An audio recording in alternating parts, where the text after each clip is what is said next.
आषाढी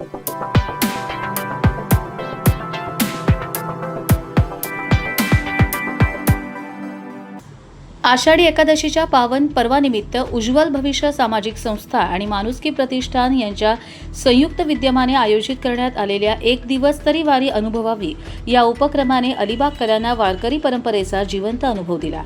पांडुरंगाच्या भेटीची आस आणि हरिनामाचा ध्यास मनात ठेवून शेकडो भाविक, विद्यार्थी आणि नागरिक भक्तीच्या रंगात रंगले। अलिबाग येथील विठ्ठल रुक्मिणी मंदिरातून सकाळी सुरू झालेल्या पायी दिंडीची सांगता वरसोली येथील विठ्ठल रुक्मिणी मंदिरात झाली।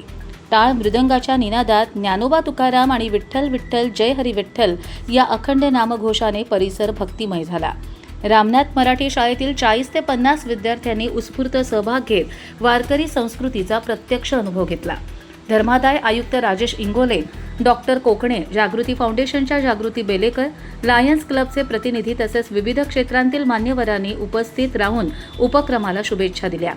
वारकऱ्यांसाठी चहा, नाश्ता, पिण्याचे पाणी आणि आवश्यक साहित्याची व्यवस्था करण्यात आली।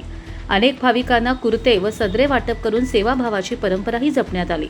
या उपक्रमाचे विशेष आकर्षण म्हणजे उज्ज्वल भविष्य सामाजिक संस्थेच्या अध्यक्षा उज्ज्वला चंदन शिव चव्हाण यांनी अलिबाग ते वरसोली हा संपूर्ण पालखी सोहळा खांद्यावर पालखी घेत पायी पूर्ण केला।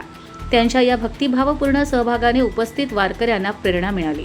भक्तीच्या पाऊलखुणा, सेवाभावाचा वारसा आणि सामाजिक एकात्मतेचा संदेश देणारा हा उपक्रम वारी म्हणजे चालता बोलता संस्कार सोहळा असल्याची प्रचिती देऊन गेला।